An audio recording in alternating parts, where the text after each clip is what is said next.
इस रेंज में आने वाली इस लाइट को हम क्या कहेंगे, इलेक्ट्रोमैग्नेटिक स्पेक्ट्रम कहेंगे। देखिए एटीपी फॉर्मेशन लाइट के जरिए किया तो फोटोफॉस्फोराइलेशन हुआ, तो किसका रोल हुआ, लाइट का रोल हुआ है। अगर लाइट नहीं होता क्या ऑक्सीजन हम ले सकते थे, क्या ऑक्सीजन इस जमीन पर होता, क्या इस लाइट का इस प्लांट के साथ कोई ताल्लुक है। अस्सलाम वालेकुम स्टूडेंट्स, मैं आपको बायो एनर्जेटिक के दूसरे लेक्चर में वेलकम कहता हूँ, क्योंकि आज का लेक्चर बहुत इंटरेस्टिंग होने वाला है। इतना इंटरेस्टिंग होने वाला है, बहुत इंपॉर्टेंट है। इसमें इस बार एमबीके भी एमसीक्यूज आए, सबसे पहली बात मैं आपको बता दूं, और आपके बोर्ड एग्जाम्स के लिए बहुत इंपॉर्टेंट टॉपिक है। और मैं आपको बेसिक से लेकर एडवांस तक एक भी पॉइंट नहीं छोड़ूंगा, ये मेरा आपसे वादा, आप मुझसे लिख लो अभी भी, ठीक है। तो मैं शुरू करता हूँ रोल ऑफ लाइट से। रोल ऑफ लाइट का मतलब ये है कि जो सन से आने वाला जो लाइट है, ठीक है, ये इस लाइट का इस प्लांट के ऊपर क्या रोल है, क्या इस लाइट का इस प्लांट के साथ कोई ताल्लुक है, क्या ये जो लाइट आ रही है, ये जो लाइट यहाँ पर आ रही है, ये प्लांट को क्या देती है। क्वेश्चन मेरे आपसे ये है, सबसे पहला क्वेश्चन मेरा ये है कि लाइट जो प्लांट के ऊपर आ रही है इसका रोल क्या है, आपको पता है क्या। इसीलिए आज हम इस टॉपिक को पढ़ेंगे। सबसे पहला पॉइंट मेरा ये है कि लाइट को मैं क्या कहूंगा, लाइट खुद क्या चीज है। ये लाइट हमारे पास, लाइट मेरे पास में वो इलेक्ट्रोमैग्नेटिक रेडिएशन जो है हमारे पास है। मैं यहाँ पर क्या लिखूंगा, फॉर्म ऑफ एनर्जी है मेरे पास। पहली पॉइंट लिख लो, क्या लिख लो कि फॉर्म ऑफ एनर्जी है मेरे पास, फॉर्म ऑफ एनर्जी है मेरे पास। पहली बात मैंने तो ये लिखी, मेरे पास एक एनर्जी की फॉर्म है जो किस चीज से बनी है, जो मैं कहूंगा फोटॉन से बनी है। फोटॉन क्या है, लाइट का यूनिट है। अगर आपसे कोई पूछ के लाइट एनर्जी का यूनिट क्या है, आपने कहना है कि फोटॉन। सर ने बताया था, ठीक है, उसको फिर मेरे पास भेज दे, ठीक है। तो मैंने फोटॉन आपको बता दी। अब ये फोटॉन खुद क्या है, मैंने क्या बताया, मैंने कहा इलेक्ट्रोमैग्नेटिक रेडिएशन है मेरे पास। इलेक्ट्रोमैग्नेटिक रेडिएशन, इलेक्ट्रोमैग्नेटिक रेडिएशन है, इलेक्ट्रोमैग्नेटिक रेडिएशन है मेरे पास। ये बात आपको पता होना चाहिए, क्या इलेक्ट्रोमैग्नेटिक रेडिएशन। अब मैं बताऊंगा कि क्या है इसमें मतलब। इलेक्ट्रोमैग्नेटिक रेडिएशन का मतलब ये है कि इसके अंदर हमारे पास मुख्तलिफ किस्म के क्या है, इलेक्ट्रोमैग्नेटिक रेज आ रहे हैं। 7 कलर्स इसके अंदर आ रहे हैं, जिसका रेंज कितना है, जिसका रेंज हम लिविंग ऑर्गेनिज्म के लिए जो लेते हैं वो 380 से 750 या 700 नैनोमीटर तक, ठीक है। आप इसको 700 लिख ले, ठीक है, मैं यहाँ पर लिखूंगा 700 नैनोमीटर तक है। ये इस लाइट का क्या है, एक रेंज है। इतने नैनोमीटर के अंदर ये क्या है हमारे पास जमीन पर आ रही है, 380 से 700 नैनोमीटर तक। क्या लाइट हमारे पास जो है, जब ये प्लांट पर पड़ती है, एक लीफ पर, आप देख ले, ये हमारे पास क्या है, एक लीफ है। जब एक लीफ पर ये प्लांट पड़ेगी, ठीक है, तो ये प्लांट हमारे पास जो है, इसका हमारे पास क्या करेगी, यहाँ पर इसको जो भी ये लाइट यहाँ पर आ रही है, ये हमारे पास 99% हमारे पास जो लाइट है, जो हमारे पास 99% जो लाइट है, वो क्या हो जाएगी, रिफ्लेक्ट हो जाएगी। और सिर्फ मेरे पास 1% जो लाइट है, यहाँ पर मैं क्या लिखूंगा, मैं लिखूंगा कि 99% जो मेरे पास लाइट है, 99% जो लाइट है मेरे पास, वो क्या है मेरे पास, ये मेरे पास मैंने कहा रिफ्लेक्ट हो जाती है, रिफ्लेक्ट हो जाती है। और जो लाइट रिफ्लेक्ट हो जाती है वही प्लांट का, उसी लीफ का क्या हो जाता है, कलर बन जाता है। मैं यहाँ पर क्या लिख रहा हूँ, कलर लिख रहा हूँ। इसीलिए जो पत्ता होता है, जो लीफ होता है, उसका जो कलर क्यों ग्रीन होता है, क्योंकि वो जो जो वो ग्रीन लाइट को क्या करती है, रिफ्लेक्ट करती है। वो ग्रीन लाइट को क्या करती है, एब्जॉर्ब नहीं करती है। इसीलिए लीफ का जो कलर है मेरे पास, वो क्या है, हमारे पास ग्रीन है। मैंने क्या कहा, मैंने कहा लीव का एग्जांपल मैंने इसलिए दिया, ठीक है। एक और बात यहाँ पर मैंने यहाँ पर लिखवाना है आपको, वो है कि जो 99% तो रिफ्लेक्ट होगी, 1% मेरे पास क्या एब्जॉर्प्शन इसकी होगी। मैं यहाँ पर लिखूंगा फिर से, मैंने कहा सिर्फ 1% क्या हो जाएगी, एब्जॉर्ब हो जाएगी। और जो कलर ऑब्जर्व हो जाएगा वो क्या हो जाएगा, वो डिसअपियर हो जाएगा, यानी वो प्लांट के ऊपर आपको दिखाई नहीं देगा। यानी अगर एक पौधा मेरे पास ग्रीन है, ग्रीन इसलिए है कि वो ग्रीन कलर को रिफ्लेक्ट करती है, एब्जॉर्ब नहीं करती है। इसीलिए तो प्लांट का कलर क्या है, मेरे का ग्रीन है, ठीक है। ये तो बात आपको समझ आ गई। अब एक और बात याद रखना, ये तो मैंने आपको बता दी, ठीक है। यहाँ पर एक और बात मैं आपको बता दूं, लाइट के वाले से, लाइट के वाले से एक और बात याद रखना।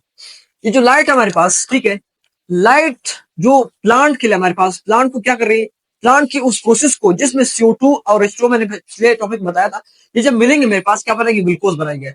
यानी लाइट क्या करती है उस प्रोसेस में हमारे पास, उस प्रोसेस को जो एनर्जी देना है ना, उस फोटोसिंथेसिस प्रोसेस को। ये देख मैंने क्या कहा, मैं यहाँ पर लिखूंगा, क्या क्या कहूंगा, मैंने कहा क्या है, सोर्स ऑफ एनर्जी है। मैं यहाँ पर फिर लिख रहा हूँ, सोर्स ऑफ एनर्जी है, बार बार लिख रहा हूँ, बहुत इंपॉर्टेंट पॉइंट है। सोर्स ऑफ एनर्जी है किस प्रोसेस के लिए, मैं यहाँ पर लिखूंगा फोटोसिंथेसिस के लिए। फोटोसिंथेसिस के लिए हमारे पास क्या है, एक बेस्ट प्रोसेस, एक एनर्जी है मेरे पास, सोर्स ऑफ एनर्जी है, ठीक है। फिर आगे मैं क्या कहता हूँ, लाइट के हवाले से, लाइट की वजह से मैं आपको ये बताऊंगा कि हमारे पास इसका जो फंक्शन है, हमारे पास ये देख ले, इसका फंक्शन एक और फंक्शन भी आप दूसरा लिखिए। मैं यहाँ पर लिखूंगा फोटोलाइसिस। फोटोलाइसिस। अब फोटोलाइसिस का मतलब ये है मेरे पास कि देखिए जब लाइट पड़ रही है, ठीक है, अब प्लांट ने क्या किया, वाटर ले लिया।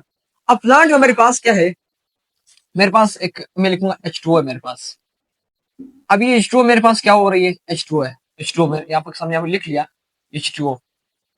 अब इस H2O की जब ब्रेकडाउन मेरे पास होगी, H2O जब क्यों टूटती है, कौन इसे तोड़ देता है, इसको हाइड्रोजन आयन में और OH आयन में, यहाँ पर लिखूंगा OH आयन।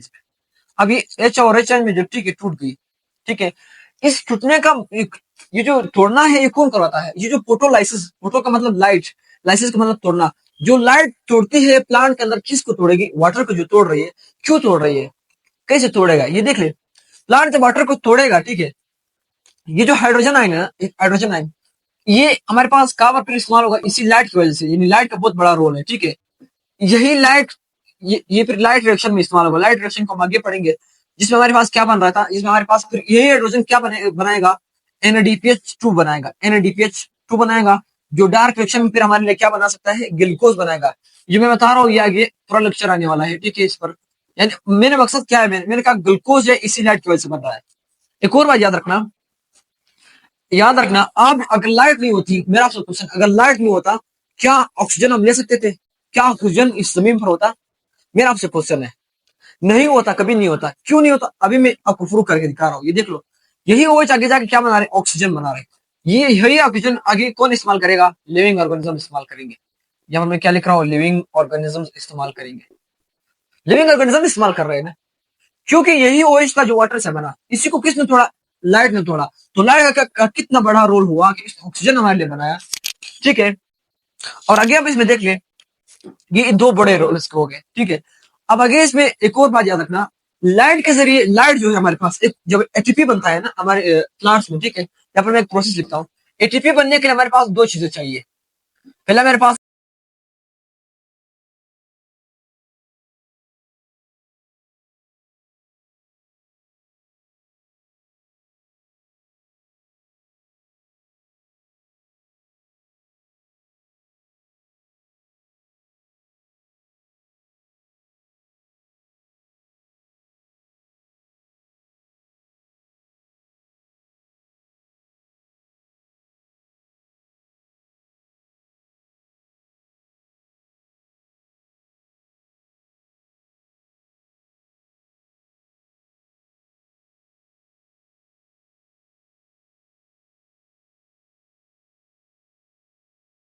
क्योंकि याद रखना, ये जो फोटो है ना, इसको मैं क्या कह रहा हूँ, इसको मैं लाइट कह रहा हूँ। अब फास्फोरिलेशन का मतलब क्या है, कि आपने एटीपी तो बना दी, लेकिन लाइट का इस्तेमाल किया ना। एटीपी, फास्फोरिलेशन का मतलब क्या है, एटीपी फॉर्मेशन इसको हम कहेंगे। एटीपी फॉर्मेशन, ठीक है। एटीपी फॉर्मेशन लाइट के जरिए किया तो फोटो फास्फोराइलेशन हुआ। तो किसका रोल हुआ, लाइट का रोल हुआ ना। एक और बात याद रखना कि हमारे पास जो एक full range of electromagnetic radiation, जो सन से मेरे पास क्या आ रही है, लाइट आ रही है। इस ये लाइट हमारे पास जिस रेंज में आ रही है, जिस रेंज में मैंने बताया था, मैंने कहा 380 से 750, जो मैं फिर से लिखता हूँ, 750 मोस्टली हमारे रिकॉर्ड में लिखा जाता है बुक्स में, 750 नैनोमीटर जो मैंने लिखा। अब इसमें आप देख लिए, जब ये जो पूरा रेंज है ना, ये रेंज ऑफ रेडिएशन है ना, जो 380 वाला भी हो सकता है, 750 भी हो सकता है, 700 भी हो सकता है, 600 भी हो सकता है। इस ये जो रेंज मैंने लिखा है, इस रेंज में आने वाली स्लाइड को हम क्या कहेंगे, इलेक्ट्रोमैग्नेटिक स्पेक्ट्रम कहेंगे। मैंने कहा इस रेंज को मैं क्या कहता हूँ, मैं यहाँ पर लिखूंगा, मैं कहता हूँ इलेक्ट्रोमैग्नेटिक स्पेक्ट्रम कहेंगे। इलेक्ट्रोमैग्नेटिक स्पेक्ट्रम कहेंगे इसको। ये लफ्ज आपको याद रखनी चाहिए, इलेक्ट्रोमैग्नेटिक स्पेक्ट्रम। अगर आपसे कोई पूछे तो आपने ये बताना है, इस रेंज में आने वाली लाइट को हम इलेक्ट्रोमैग्नेटिक स्पेक्ट्रम कहेंगे। और आगे बात याद रखना, जो लाइट, जो एक ऐसा डिवाइस जो लाइट की एबिलिटी को मेजर करे, उस डिवाइस को हम स्पेक्ट्रोफोटोमीटर कहते हैं। मैं यहाँ पर क्या लिखता हूँ, मैं कहता हूँ मेरे पास एक डिवाइस है, उसका नाम स्पेक्ट्रोफोटोमीटर है। मैं यहाँ पर लिखूंगा स्पेक्ट्रोफोटोमीटर। स्पेक्ट्रोफोटोमीटर, स्पेक्ट्रोफोटोमीटर मेरे पास वो डिवाइस है जो हमारे पास relative ability observation of light बताता है कि इस किस लाइट, यानी रेड, ग्रीन, हमारे पास जो येलो, वायलेट, जो मेरे पास विबगोर कलर्स है, रेड सारे, इन लाइट्स के कलर की एबिलिटी बताए कि प्लांट किसको ज्यादा से ज्यादा ऑब्जर्व कर सकती है। यानी प्लांट, अगर मैं मिसाल दे दूं, प्लांट सबसे ज्यादा किसको जो है ऑब्जर्वेशन करेगी, वायलेट, ब्लू, ठीक है, रेड की ऑब्जर्वेशन ज्यादा करेगी। लेकिन ग्रीन की ऑब्जर्वेशन प्लांट नहीं करती है। तो ये किसने बताया हमें? इस स्पेक्ट्रोफोटोमीटर ने हमें बताया। क्या बताया? हमें बताया कि relative ability of absorption, ability of absorption में बताया, एब्जॉर्प्शन में बताया किस चीज के हवाले से? ऑफ लाइट की। ये मेरे पास इसके हवाले से बात हो गई। लाइट का वजह से हमें ये बताया कि relative ability of observation of light, ये स्पेक्ट्रोमीटर ये लाइट की वजह से हो गया। अब मैं आपको पढ़ाने वाला हूँ रोल ऑफ CO2 और इसके बाद हम और भी कुछ पढ़ेंगे, ठीक है।